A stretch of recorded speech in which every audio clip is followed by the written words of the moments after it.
with a fundamental question, which is, why? Like, why do people hate Jews? So I want to just take a running leap at that. It assumes that people don't hate everybody, and so I just want to peg Why do people hate Jews especially? Well, yeah, so that's right. The question is, you know, I mean, why are people so angry, and why do they try to cover up their own insecurities by hating others? And then in that mix, it's true that, you know, each form of hatred has its own distinctive history and contours. The astonishing thing about Jew hatred is it's so persistent, you know, and whether the culture is liberal or conservative or communist or fascist or a monarchy, whether there were Jews who've lived there forever or never had any Jews, it doesn't seem to matter. People just pick it up like it's a virus, like it's an infection. And here I want to just say on behalf of Rabbi Wolpe and myself, you know, we've worked in the Jewish community a long time. So our hatred of Jews is different than anti-Semitism. We've earned it.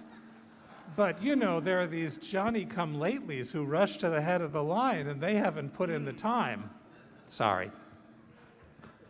That's like Yitz Greenberg's line, that an anti-Semite is someone who hates Jews more than is absolutely necessary. Yeah.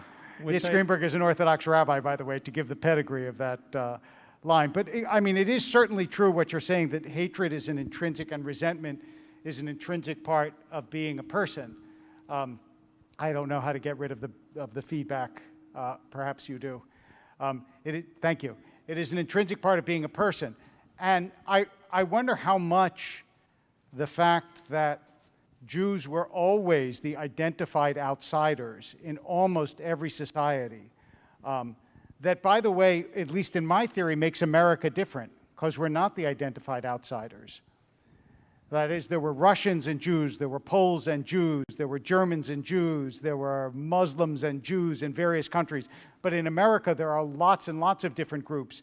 And you should excuse me for putting it this way, but the hatred is spread around. It's not like there's one group that everybody focuses on. And I think that that's part of the reason we've done better here.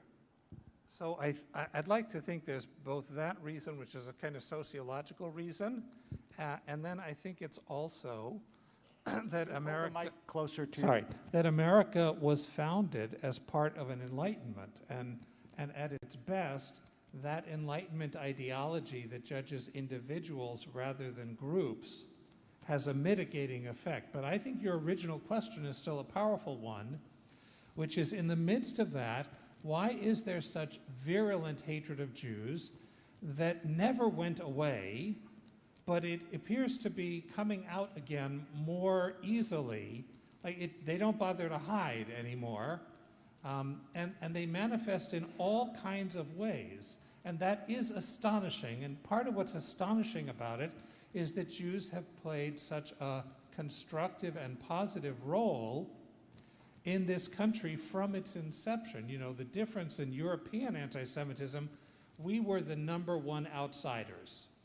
And we were visibly the only ones who weren't part of Christendom. You know, in the Muslim world, we were the #1 presence, and we had significant numbers, as many of you know, throughout the Muslim world until recently. We were the #1 non-participants. But in America, because of the diversity, and we were here from the beginning, you know, George Washington liked us, and Thomas Jefferson not so much, but Hamilton liked us, and he's coming, his stock is rising. He might have been one of us. He indeed could have There are been. theories that Hamilton was Jewish. Very good at the bank. Everybody, by the way, who does well in public, there's some Jewish genealogist who's searching out their Jewish roots. The guy. Yep. Yeah, well, and he's doing well in Hollywood too, so it could be. There you go. But I think here too, we represent in some ways people's worst fear. And you know, you can't be that bad an outsider if you hate a Jew, right? So the Jew helps you feel less outside. And then we are the kind of naysayers, right? We're always the people who are talking about communal responsibility, about our obligations to, like, people don't want to hear that, you know? And I think we represent, in a sense, humanity's bad conscience. And in that sense, I know it sounds very rabbinic, but I think that Yehuda Halevi was right when he talked about the Jews are like the canary in the coal mine. You know, we're the organ that if another organ is sick, it manifests in us. And I think there's a large degree of truth to that, what brokenness there is in the American economy manifests in people who should be mad at someone else getting mad at Jews. I mean, you remind me of Maurice Samuel, who was a writer and a translator. He said that when someone asked him, why don't people like Jews? He said, no one likes their alarm clock. Right. Which I thought was a great answer. Yeah. Great answer. The other part of this, of course, is that because Jews have been in so many different countries and not had a country of their own, whatever social ills existed in the country, you had a choice. You could blame it on yourself, you could blame it on the structure of the country, or you could blame it on those outsiders who are there. And once that meme gets started, it's very hard because if you live in country X and you see the country Y is blaming their problems on the Jews, that has a big appeal to you in country X. So, and also, I don't think that we should neglect the fact, we can't neglect the fact, that this was turbocharged by Christianity. And the reason that that's so is that Judaism and Christianity, remember, started as the same thing. The earliest Christians thought of themselves as Jews. They didn't think of themselves as a different religion. They thought the Jewish Messiah had come, just like was always predicted, and they were Jews who recognized the Messiah. Everybody here knows, I'm guessing, that some of the meanest fights are within families. So the people who didn't accept Jesus were very upsetting to the people who did. And that family fight, because it was a family fight, it was like a civil war. It was like brother against brother, one who did accept, one who didn't.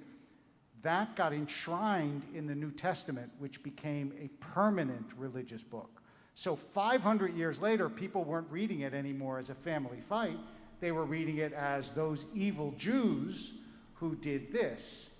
And when it says, when Jesus is being crucified, and they say, his blood be on us and on our children, which single line did probably more, has spilled more Jewish blood than any other line in history, that meant forever that there was this added religious heresy component that made it particularly awful. And if I could add to that, many of the people in this room know from personal experience that Islam had the same developmental history, that the Prophet Muhammad had very positive things to say about Jews in his early period when he thought that Jews would naturally accept his revelation. Right. And when it became clear that the Jewish communities did not, that's when you get the vicious Jews are like apes, Jews should be killed, right, which exists also in the Quran as it exists in the Gospels. And so you have the same thing. It's baked into the holy literature, and it gets removed from the context of they won't join my club, so I hate them. It becomes this metaphysical thing, and then modernity turbocharged it yet again by turning it into genetics, right? Because don't forget, the solution to medieval anti-Semitism, Muslim or Christian, was not get rid of the Jew. The solution was get rid of the Judaism, right? So that a Jew could at least partially solve the problem by converting. That never worked entirely, but that was at least the program. But with the rise of racial anti-Semitism, the problem is no longer Jews believing in Judaism. The problem is Jews infecting the population. In fact, it's worse if you abandon Judaism, because then you're like an undercover agent. And here I want to say that for me, in the last, can I just, personal confession? Sure. You know, it's Yom Kippur. It is, so here we go. Holy Father, I have sinned. I think, like many liberal Jews, of which I am one, I think I minimized anti-Semitism in America. I didn't let myself see, because it so violated my core that I just wouldn't put the pieces together. And I have to say, in the midst of this confession, it nonetheless is true. My closest childhood friends are non-Jews. To this day, many of my closest friends are non-Jews who are like brothers to me. And that also is part of America and part of American greatness. I don't want to make that invisible. But, you know, for 2 years, there was a bully in my school from 6th to 8th grade who beat me up every day for being a dirty Jew. Every day. And there was a kid 2 blocks away who, if I saw him, I would have to run, because he would really pound me. And I remember a rabbi in Mission Viejo walking to shul one day in a truck driving by and shouting, "Heil Hitler, he was right, you should all die." And I'm sure, like Rabbi Wolpe, you know, we're actively present on Facebook and Twitter and whatever. Not a day goes by that I don't get some kind of anti-Semitic thing. Sometimes it's relatively minor. Sometimes it's, you're not really Jewish, you're a Khazar.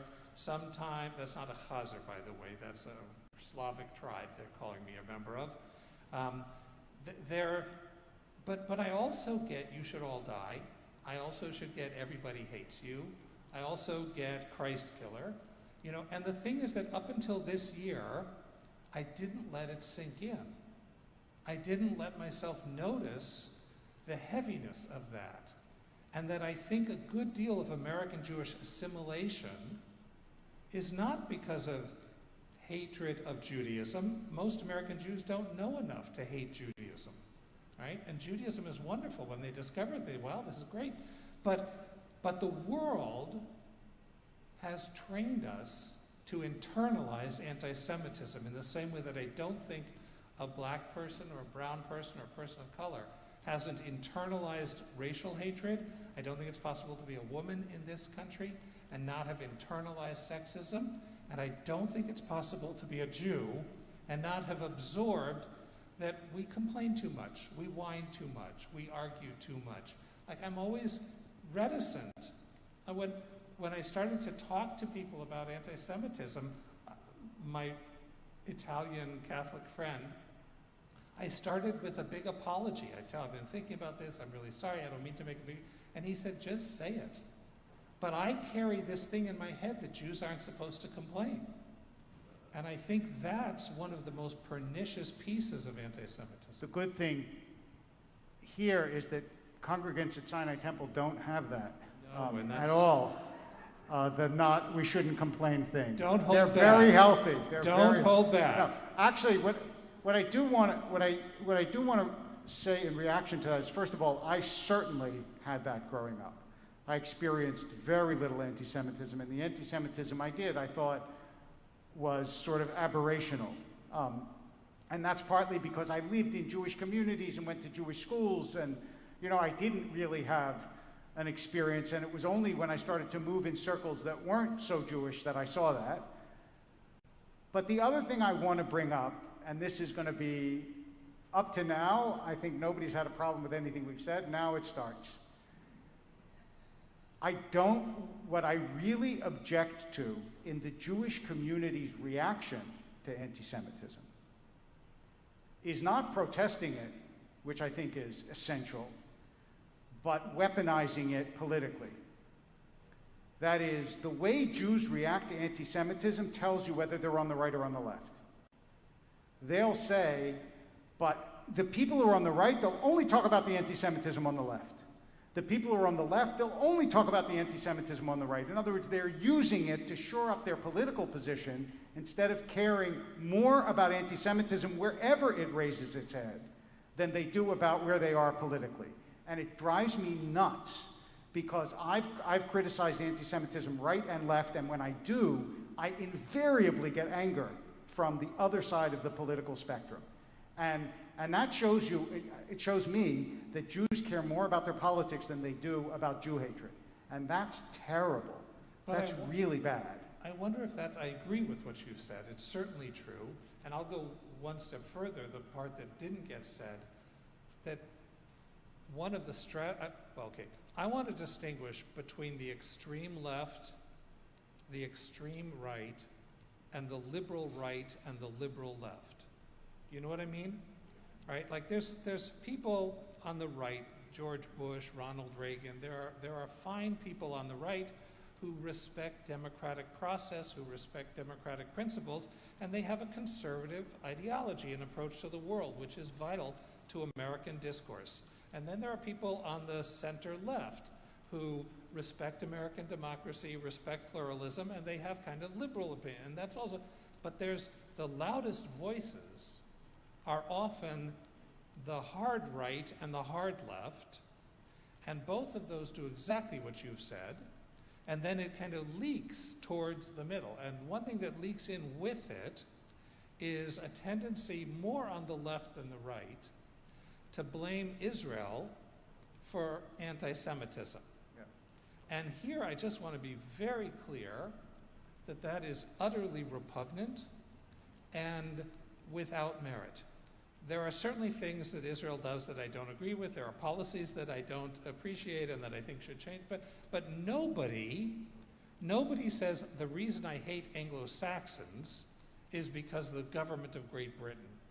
Right? Nobody says I hate Mexican Americans because of the policy of Mexico, the government. It's so absurd that all you have to do is reframe it in non-Jewish terms, and it just sounds like an obvious mask for some virulent hatred. Or ask someone, if in fact anti-Semitism is a product of Israel, was there no anti-Semitism in the 30s and the 40s before there was in Israel?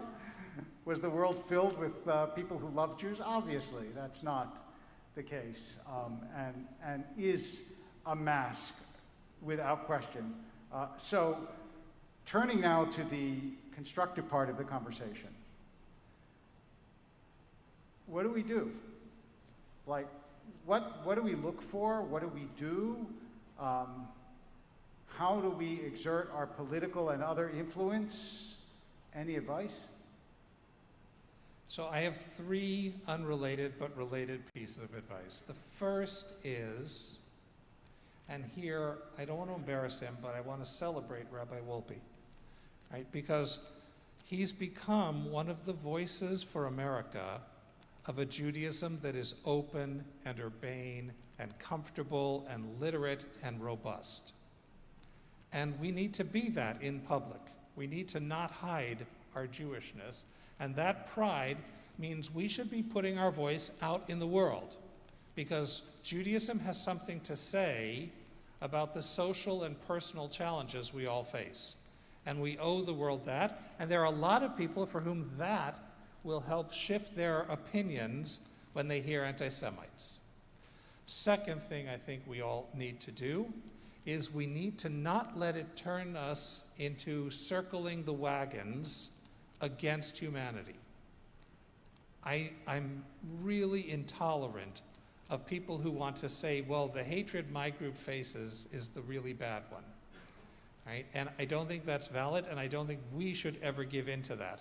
Whatever solutions there may be to anti-Semitism require us to make common cause with all of the people who feel marginalized and excluded by the general culture, because agree or disagree about particular policies, we all do better in a country where all of us can be ourselves. So that, I think, has to be the frame for our conversation. And then the third and somewhat contradictory piece is we have to resist letting the distinctively Jewish piece get erased in a kind of bland humanitarianism.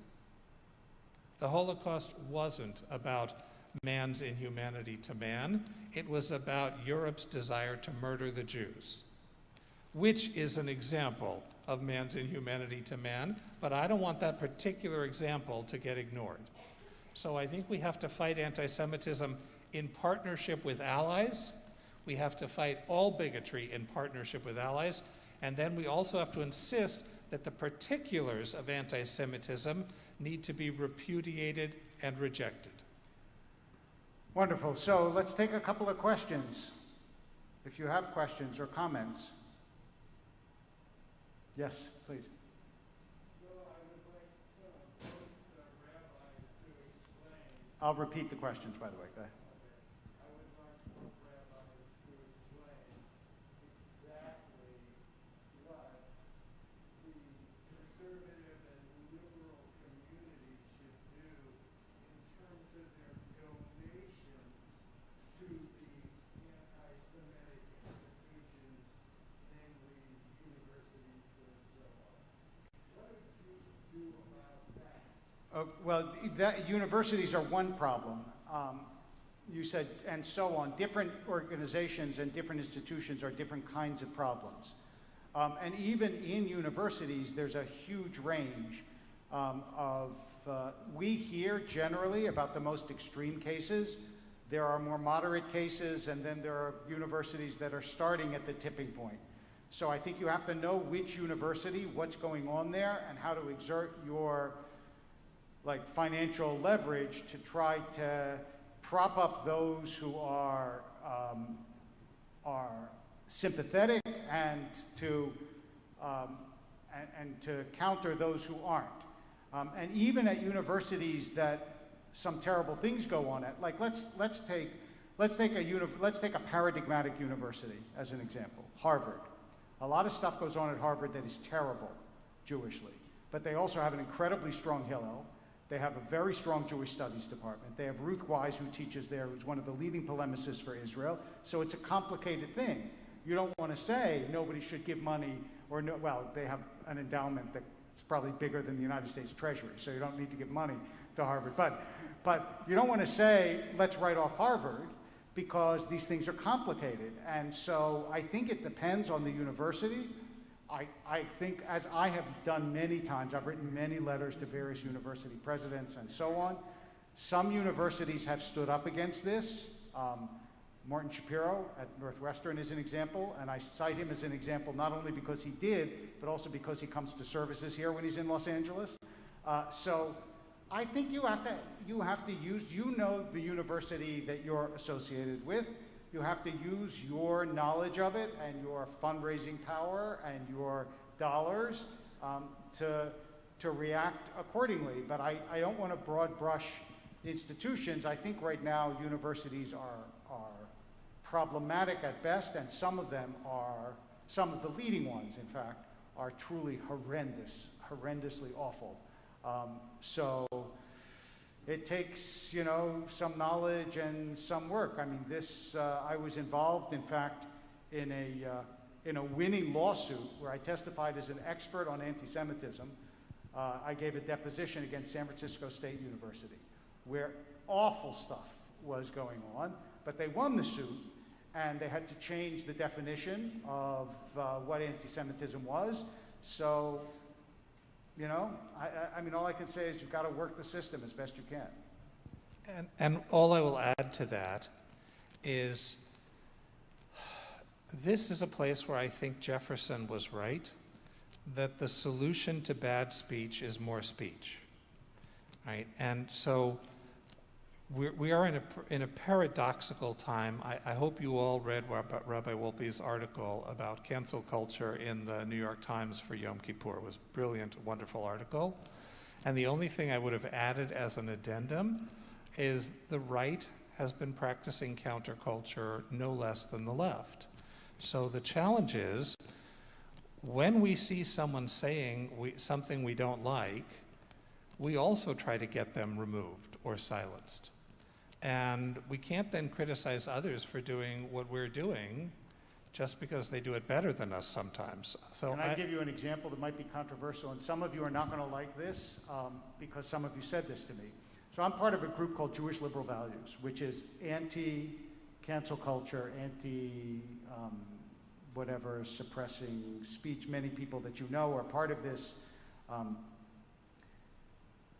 And at one of the meetings, brought up the fact that, remember these students, the rabbinical students who signed an anti-Israel letter? It was a clearly anti-Israel letter. Rabbi Artson wrote an absolutely magnificent editorial about it, which again, if you haven't read, you should. Our own Rabbi Eric Sherman wrote a beautiful editorial about it. Several people said to me they shouldn't be able to graduate. And I thought, that's actually a mistake. That's doing exactly what we protest against. I wouldn't hire them. That's okay. I would tell someone else, do you really want to hire somebody who unless obviously they change their views, who makes what I think of as anti-Israel statements. But we brought them into rabbinical school and said, if you pass these exams, you get to be a rabbi. You can't turn around and say, because you have views that I despise, I'm now going to make sure that you don't get to be a rabbi. That's cancel culture that hits us, and we don't like it. But if you're really going to say that people shouldn't be canceled for unpopular views, then we can't cancel people for unpopular views either. Even though, as I said, you can say, I would never hire this person, and I would tell other people that I don't think that this is an appropriate representative of the community. But remember that unless your view sometimes bothers you, you don't really hold it. Because a view that you feel about the conduct of other people, sooner or later it's going to come back to bite you. Otherwise, you're just, what you want to do basically is have everybody else agree with you.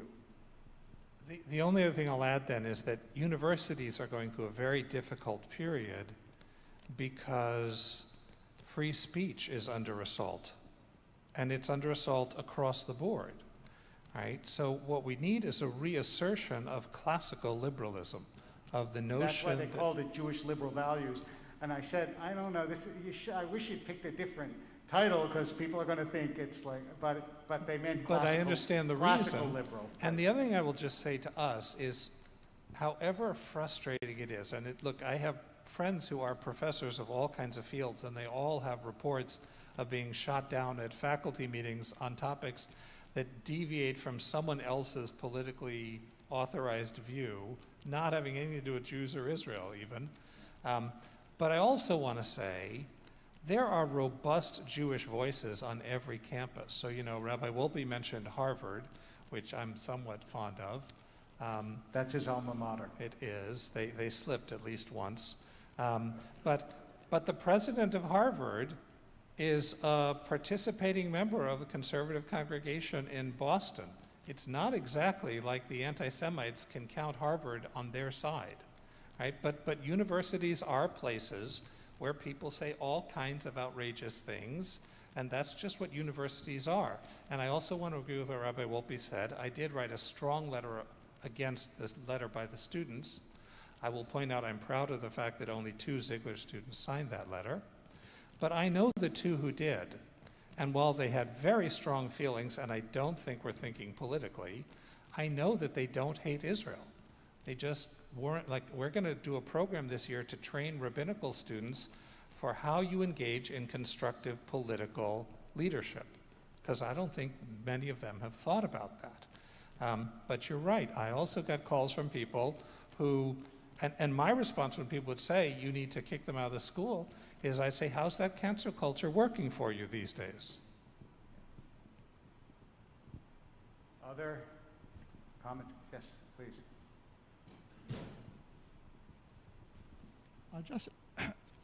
I just like to say, anti-Semitism is a bit necessary. The Jewish people survive because we have outside enemies. And anti-Semitism help us to stay together. In countries that are overt anti-Semitism, there is less and less intermarriage. Jewish community survives and thrives. In America, where you have no anti-Semitism, you have more than 70% intermarriage. There is less and less Jewish life. There is people do not teach their children Jewish value and Jewish education. Okay, so let me address that. Also, you should really, especially if you're speaking. I apologize. Right. So I would say yes and no, in the sense that it is certainly true that many communities that were persecuted kept together, but many communities that were persecuted disappeared too. And we shouldn't think that persecution necessarily is good for Jews. There have been Jewish communities throughout history, and a lot of other kinds of communities, that disappeared under persecution because they couldn't take it anymore. Look, Spanish Jewry, for example, like 50 to 60% of them converted rather than die or be kicked out, because under persecution they just folded. Ashkenazi Jewry didn't. So you're right that acceptance leads people to want to be part of the society, but I don't think anti-Semitism is a solution either. We have to figure out a better solution than either one. Well, and let me just say, let me tweak that a little, because I think the statistics actually don't hold up what you're saying. I mean, the challenge in America is how do we get Jews to want to be Jewish? But that's a problem with modernity. In the pre-modern world, 1/10 of the Roman Empire was Jewish. 1/10. Right? So that means that somewhere between ancient Rome and the medieval period, a whole lot of Jews said, I'm out of here. Right? I think many Jews respond to that kind of anti-Semitic pressure by leaving. But I have a bigger problem with that. I grew up not especially engaged in Jewish culture or religion, and in college I fell in love with God and Torah. And I have to believe that that's got to be where we put our energy. That if we can show people the wonder of Jewish wisdom and Jewish life, if we can show them how beautiful a community we have, if we can show them what an incredible place Israel is, that's our biggest shot. So it may be for a separate talk, but I don't think the response to intermarriage or Jews disaffiliating, which, by the way, are two separate issues, I don't think the response to that would be, well, we just need to make them suffer more because that will force them in. I think our response has to be, have we been creative enough in finding ways to present a Judaism worthy of engagement? And that's where, you know, rabbinical students like Kevin Lefkowitz, I was going to say, we're about to, yes, Kevin Lefkowitz is about to take the reins. Correct, and I'm counting on him and his classmates to think of things that I haven't thought of, because they had wonderful teachers and great training, but they're part of a different generation. So, you know, I, like Moses, won't enter that new land, but I'm training someone who will. Having said that, I think that there is no denying, though, that the embrace of Jews in liberal societies is a tremendous challenge. Look, Alexandria, to support your point, the Jews of Alexandria were accepted and they disappeared. So that it can work both ways. But since we don't want to encourage people to hate us, we better work the side of us that encourages Jewish life to flourish. Any final statements on anti-Semitism in the future? So the one thing I want to say, I gave a talk about return on last night, and I tweaked an old Zionist line, right? That we are meant to be Am Chofshi B'Libenu Uve'artzenu, that we're meant to be a free people in our hearts and in our land. And I really believe that that twin return is the best antidote to fighting anti-Semitism. That if we liberate ourselves to be free Jews in public and in private, and we liberate ourselves to stand with Israel in pride, that's the best we can do to show ourselves and the world that we're not going away. And I'll add one other thing that we haven't touched on, just because I think it's important to keep in mind. Thank you. It's important to keep in mind, which is a lot of anti-Semitism, a lot of it comes from ignorance, from people who've actually never thought about it one way or the other and are just repeating things that other people have said to them. And part of our, maybe it shouldn't have to be our task, but it is part of our task, is to educate people about what Jews and Judaism is, because you know that there are, all over this country, there are people who've literally never met a Jew. They've never met a Jew. And if they met you, they would, be running their hands through your hair to search for your horns. Seriously. I mean, it's that, the level of ignorance can be that great. So sometimes education actually works. And the more that there are Jewish voices saying Jewish things in the public, I think that is a good thing. And with that, our rabbinic intern, Kevin Lefkowitz.